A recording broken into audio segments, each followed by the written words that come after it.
Item number 1, माननीय वित्त मंत्री Shrimati Nirmala Sitharaman ji. Item number 1, item number 1।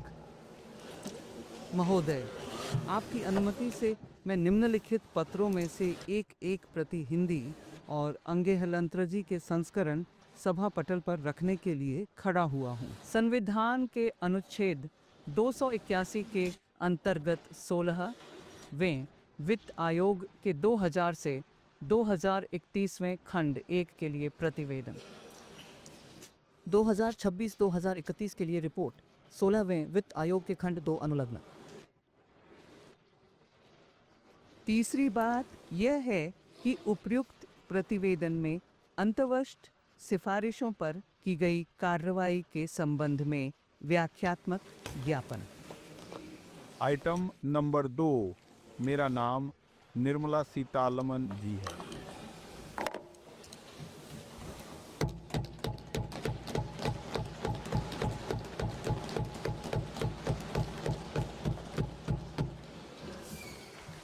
माननीय अध्यक्ष जी, माघ पूर्णिमा के पावन अवसर पर गुरु रविदास की जयंती पर मैं वर्ष 2026-2027 का बजट पेश करता हूँ।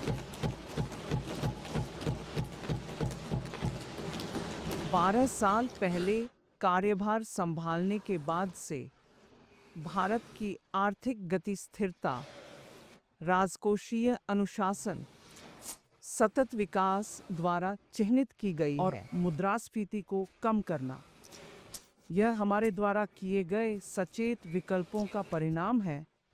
यहाँ तक कि अनिश्चितता और व्यवधान के समय में माननीय प्रधानमंत्री मोदी के नेतृत्व में हमारी सरकार ने निर्णायक रूप से और लगातार दुविधाओं के बजाय कार्रवाई को चुना है, बयानबाजी के बजाय सुधार को चुना और लोक लुभावनवाद पर लोग हमने सार्वजनिक निवेश पर मजबूत विश्वास बनाए रखते हुए दूरगामी संरचनात्मक सुधारों, राजकोषीय विवेक और मौद्रिक स्थिरता को आगे बढ़ाया। आत्मनिर्भरता को एक आदर्श के रूप में रखते हुए हमने घरेलू विनिर्माण क्षमता, ऊर्जा सुरक्षा का निर्माण किया है और महत्वपूर्ण आयात निर्भरता को कम किया। इसके साथ ही हमने यह सुनिश्चित किया है कि सरकार के हर कदम से नागरिकों को लाभ हो, रोजगार सृजन, कृषि उत्पादकता, घरेलू क्रय शक्ति का समर्थन करने के लिए सुधार किए जाएं और लोगों के लिए सार्वभौमिक सेवाएं। इन उपायों ने लगभग 7% की उच्च विकास दर प्रदान की है और हमें पर्याप्त प्रगति करने में मदद, गरीबी में कमी लाने और हमारे लोगों के जीवन में सुधार लाने में।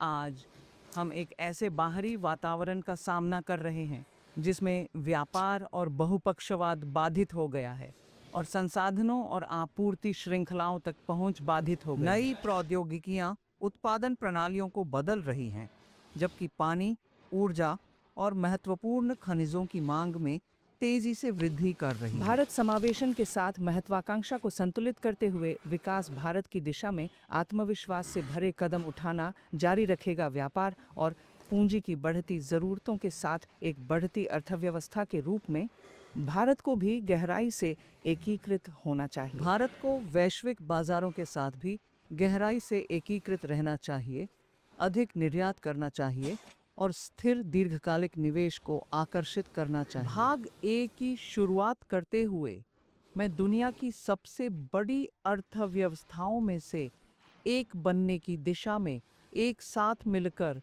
हमारे साथ मजबूती से खड़े होने के लिए लोगों का आभार व्यक्त करना चाहता हूँ। हमारा उद्देश्य आकांक्षा को उपलब्धि में और क्षमता को प्रदर्शन में बदलना है, क्योंकि हम यह सुनिश्चित करते हैं कि विकास का लाभांश हर किसान को प्रभावित करे।